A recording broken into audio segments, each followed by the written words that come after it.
안녕하세요. 오늘 10월 20일 일요일입니다. 오늘은 세 가지 주제를 말씀드리려고 하는데요. 하나는 지금 상승 추세 있잖아요. 그래서 이 상승 추세에 대한 약간 들여다보는 내용하고, 그 다음은 비트코인을 또 조금 가격이 올라가는 추세가 보이니까 이렇게 다루는 매체가 있는데 약간 방향성이 잘못된 것 같아서 그 부분을 한번 말씀드리고요. 그리고 어저께 오테버스에서 오태민 선생님 라방 하는데 조금 내용을 들어보니까 안타까운 부분이 있어서 그 부분 한번 말씀드리려고 합니다. 10월 12일하고 13일이 토요일, 일요일이었는데 미국 현물 ETF가 된 다음에 주말에는 그 비트코인의 가격 변동성이 별로 없었어요. 거의 뭐 멈춰있다시피 했거든요. 근데 저번 주 주말에는 약간 그 변동폭이 좀 커서, 그래서 조금 그 주중에 아마 상승을 할 것 같다는 생각이 좀 들더라고요. 그리고 실제로 상승을 했고요. 근데 이제 제가 말씀드리려고 하는 요지는 아까 말씀드린 것처럼 미국에서 움직이지 않는 시간대에 움직였다는 사실을 말씀드리고 싶은 거거든요. 그러니까 저번 주 주중에 보면은 아시아장 시간, 그러니까 오전 9시에서 오후 6시까지 이 시간은 미국 장이 열리지 않는 시간인데 그 가격이 상승을 했거든요. 비트코인이. 그래서 이제 제 생각으로는 확인된 바 있는 건 아니고, 제 생각으로는 홍콩 ETF 쪽에서 중국 자본이 들어와서 매수를 하는 게 아닌가, 그런 추측을 하고 있고, 그리고 미국 장으로 넘어가면 이제 저녁 11시쯤 되면 다시 비트코인을 매수하거나 매도하거나 하여튼 변동성이 다시 또 생긴단 말이에요. 그래서 저번 주는 아시아장 그리고 미국 장에서 다 변동성을 다른 때보다 좀 보이는 시기였고, 결론적으로는 가격을 상승하는 움직임을 보였다. 그리고 이 맥락이 좀 중요하다고 말씀을 드리려고 하는데, 지금 저번 주에 이만큼 움직였잖아요. 그러니까 여기가 그때 저희가 8,300 정도가 한동안 좀 오래 지속됐고, 이때만 해도 분위기 되게 안 좋았잖아요. 근데 중국 쪽에서 먼저 움직인 것 같은데 따라서 미국이 움직였다는 사실을 좀 저는 주목해서 제 썰을 풀어보려고 하는 거죠. 제가 옛날에도, 예전 영상인데요, 이때 1월 경에도 얘기했고 초반에 제가 다 말씀드렸거든요. 이게 미국에서 비트코인 현물 ETF를 승인하는 순간 이제 비트코인이 2막이 열린 거라고 말씀드렸어요. 그래서 1막은 진짜 극초기 뭐 개발자를 비롯한 극초기 진짜 운이 좋았던 분들이 비트코인을 접했던 거고, 이제 2막은 대중이 수용하는 단계인데 그 시점적으로 봤을 때 대중 수용 시기의 극초기에 있는 거죠, 저희들이. 그래서 이제 이게 미국이 현물 ETF를 승인함으로써 갖는 파급력이 엄청나다. 이게 왜냐면 이게 모든 나라 입장에서, 정부 입장에서 비트코인이 달갑지 않은 존재란 말이에요. 비트코인을 없앨 수 있으면 그게 가장 좋은 선택지인데, 그게 현실적으로 물리적으로 불가능하기 때문에 이거를 자기들이 컨트롤을 하는 영향력 아래 두고 싶단 말이죠. 그 방법으로서 궁리를 해본 결과 저는 그게 현물 ETF라고 생각을 하거든요. 그 본인들 국내 금융기관들이 뭐 고객돈을 유치해서든 어떤 펀드 기금이다 하여튼 그런 거를 비트코인 현물 ETF를 사면 비트코인 ETF에 들어있는 돈들은 추적을 할 수 있단 말이에요. 그러니까 이거를 승인을 안 해주고 계속 뭐 거래소나 이런 쪽에서 거래가 되다 보면은 본인들이 자금 추적을 할 수가 없기 때문에 더 힘들어진다는 거죠. 그래서 이제 미국이 선빵을 치고 현물 ETF를 승인해줬기 때문에 다른 나라들이 급해진 거고, 그래서 한 석 달인가 있다 바로 홍콩에서도 ETF를 승인해준 거잖아요. 홍콩은 실질적으로 중국이 움직인다고 봐야 되는 거죠. 중국이 공산주의 국가이기 때문에 대놓고 본토에서 열어주진 않지만 어떤 숨구멍 하나를 터주고 거기서는 하겠다는 거잖아요. 이 현상이 자연스러운 거죠. 왜냐하면 미국에서 그렇게 하면 다른 나라들도 자기들이 비트코인을 컨트롤할 여지는 ETF를 열어놓고 거기에 들어간 돈을 추적 내지 감시할 수 있다는 그 정도의 가능성은 볼 수 있기 때문에 그렇게 하려고 할 거거든요. 그래서 우리나라도 지금 말이 나오는 거고요.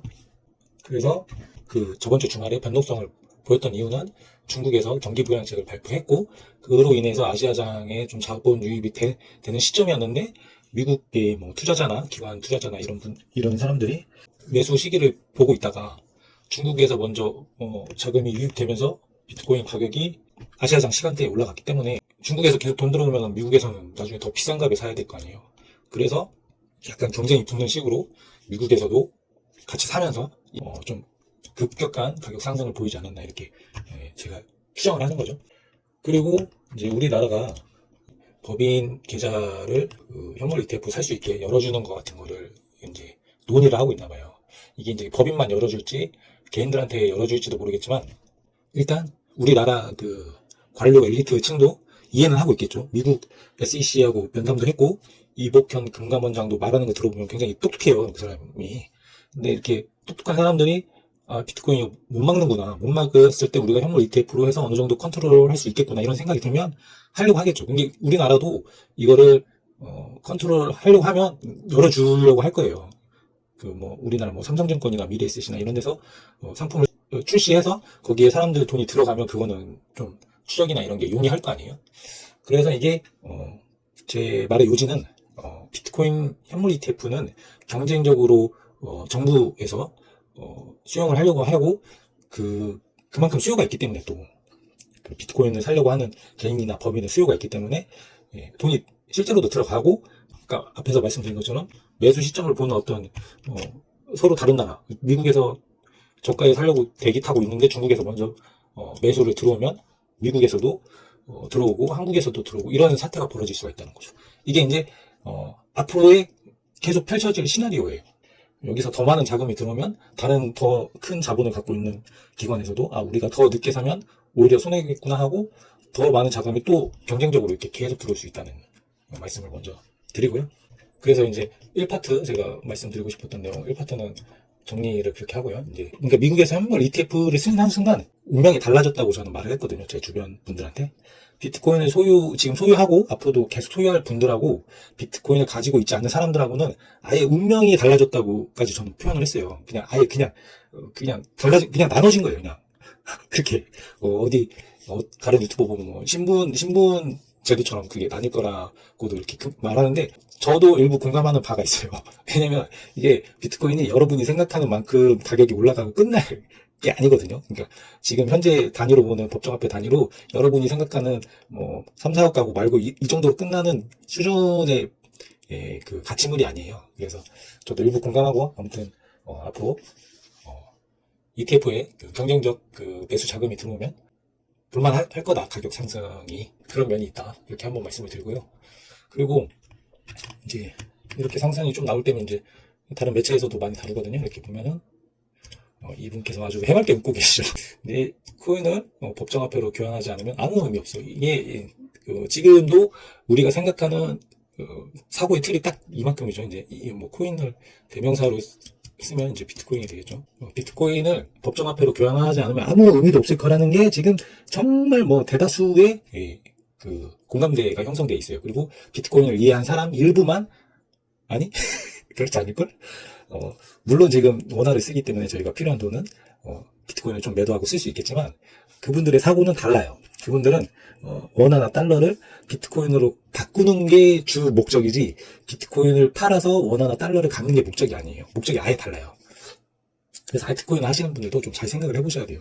그분들은 알트코인을 하셔가지고 원화로 우리나라 돈으로 돈 버는 거에 이제 집중이 돼 있었는데 비트코인을 사는 사람들은 그 우리나라 돈을 버는 게 목적이긴 한데 그 목적이 이제 비트코인으로 더 잘 보존을 하면서 가치를 증대해 시켜가는 거지 비트코인을 팔아서 막 우리나라 돈을 버는 게 목적이 아니라니까요. 그래서 우리나라 돈이 더 생기면 생길수록 비트코인을 더 살려고 하는 거죠. 이게 더 훨씬 가치 보존도 잘하고 앞으로 가치 상승의 여력도 훨씬 크기 때문에. 그래서 좀 말이 어수선한데 이제 결론을 이 멘트에 대해서 제가 좀 말씀을 드리면 잘 생각해보세요. 여러분께서 지금 뭐 외환법이나 뭐 이런 게 없으면 저희가 외국에서 카드 결제하면 바로 결제되잖아요. 거기에서 달러를 쓰든 뭘 쓰든 그 쇼핑몰 같은데 저희가 외국 쇼핑몰에서 우리 그 카드 번호 놓고 뭐 결제하면은 원화로 환산돼서 바로 긁히잖아요. 그렇게 생각하시면 돼요. 비트코인을 내가 어느 지갑이나 어떤 앱에 일정 비트코인을 담고 있잖아요. 근데 비트코인을 결제하는 쇼핑몰이 있어요.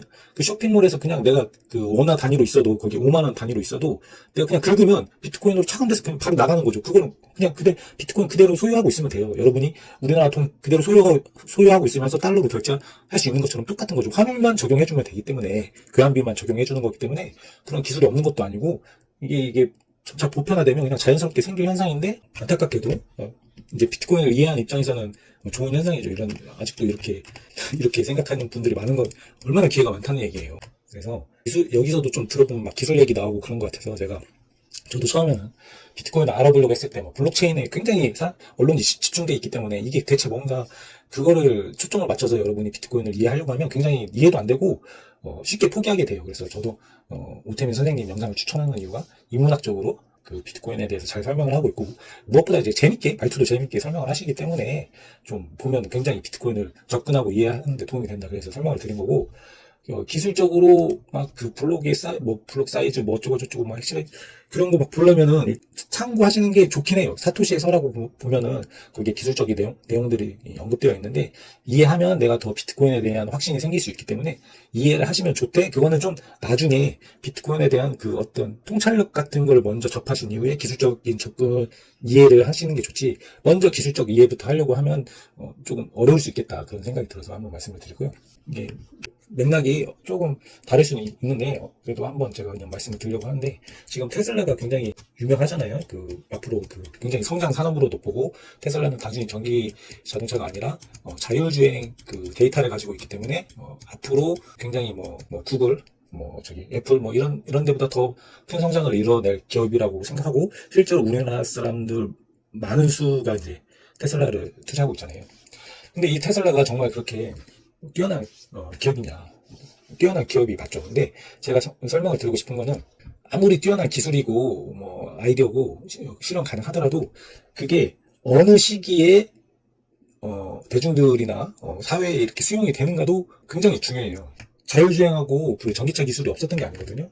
이게 보면은 우리나라에서 1990년대에 자율주행 시범을 보이고 있는 거예요. 근데 이게 막 엄청 빨리 가는 도로에서도 움직인단 말이에요. 지금 차들 가고 있는데 핸들 놓고 있잖아요. 이게 1990년대 우리나라에서 했던 자율주행 실험이에요. 그리고 제가 책에서 봤을 때는 2000년대 초반으로 봤었는데, 이 영상에서 보니까 1996년이라고 하더라고요. GM에서 EV1이라는 상용 전기차를 만들었고, 실제로 굉장히 성능도 좋고 가격도 저렴했다고 하거든요, 이 영상에서는. 근데 이제 어느 날 이렇게 사막에 다 끌려가가지고 다 묻어버린 거죠. 이게 이제 이 영상에서는 정유업계나 기존 산업군의 영향력으로 이걸 폐기할 수밖에 없었다, 이런 내용으로 나오는데, 이런 자율주행이나 전기차 기술이 무르익었음에도 불구하고 상용화되지 않고 있다가, 테슬라가 제가 알기로는 2008년 2008년 2010년경에 만들었던 걸로 아는데, 여기에서부터도 10년이 지나서 지금 각광을 받고 있는 거잖아요. 근데 이 기술이 이미 있었음에도 불구하고 그 전에 그 기술을 개발했던 거나 실제 상용화된 차량들은 시장의 선택을 받지 못했단 말이죠. 그래서 비트코인이 굉장히 뛰어난 기술인데, 이더리움이 더 뛰어나니까, 솔라나가 이더리움보다 더 뛰어나니까 앞으로 더 기술적으로 뛰어난 코인들이 많이 나올 거니까 이게 비트코인을 넘어설 거다, 이런 접근을 조금 할 때는 정말 면밀하게 살펴봐야 된다는 거죠. 왜냐하면 여러분 돈을 투자할 거 아니에요. 근데 그래서 이제 기술적으로만 보면은 비트코인보다 더 어떤 면에서는, 어떤 특정한 분야에서는 더 뛰어난 부분이 많이, 그런 코인들이 있을 수도 있겠죠. 그러나 탈중앙화 속성을 가지고 있고 비용을 들어가면서 채굴하는 이런 시스템이나, 그러니까 개발자가 더 이상 팔지 않고 개발자도 창시자도 이 약속된 알고리즘을 마음대로 변경할 수 없다는 이런 비트코인에 대한 신뢰, 이런 것들이 먼저 다른 코인 투자 전에 비트코인을 살펴볼 때 먼저 체크해 봐야 될 부분이라는 거예요. 그래서 기술적인 그런 시야로 너무 매몰되어 있다 보면 좀 오판할 수 있기 때문에 그런 부분을 한번 말씀드렸고요. 마지막으로 어저께 오태버스에서 오태민 선생님 라이브를 하는데 조금 안타깝더라고요. 뭐냐면 본인 지인들한테 내가 10년 전부터 비트코인 사라고 얘기했는데 지금 비트코인 들고 있는 사람 한 명도 없다.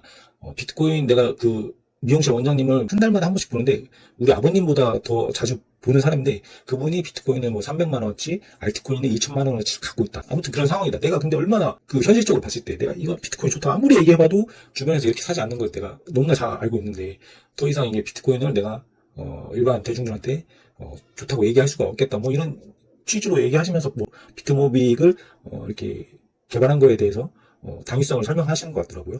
그 부분이 좀 안타까웠어요. 그게 저도 오태민 선생님 영상 보고 비트코인을 깨달았지만 저 말고도 다른 분들도 그런 분들이 분명히 있을 거란 말이에요.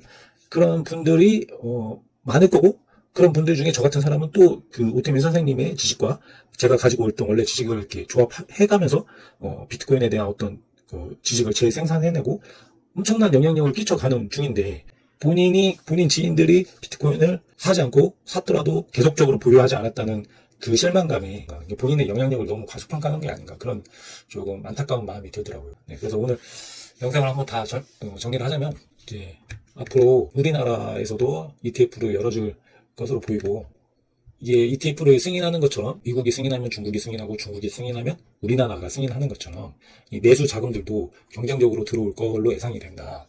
그런 걸 한번 말씀드렸고 비트코인을 접근하실 때 이해하실 때 너무 어떤 이렇게 블록체인이나 어떤 기술에 편향돼서 이렇게 접근하려고 하면 조금 오판할 소지가 있기 때문에 통찰력을 가진 인문학적 접근 오태민 선생님 영상을 먼저 토대로 책이나 영상을 토대로 접근하신 다음에 나중에 사토시의 서라는 책이나 어떤 기술적 개발자들의 그런 생각을 한번 들어보시는 게 좋겠다. 그리고 마지막은 오태민 선생님은 비트코인을 적어도 우리나라 사람들한테 전파하는데 큰 기여를 했다고 저는 개인적으로 생각을 하고 있고 본인의 그 영향력을 너무 과소평가하지는 않았으면 좋겠다. 이 정도로 마무리하겠습니다. 네, 감사합니다.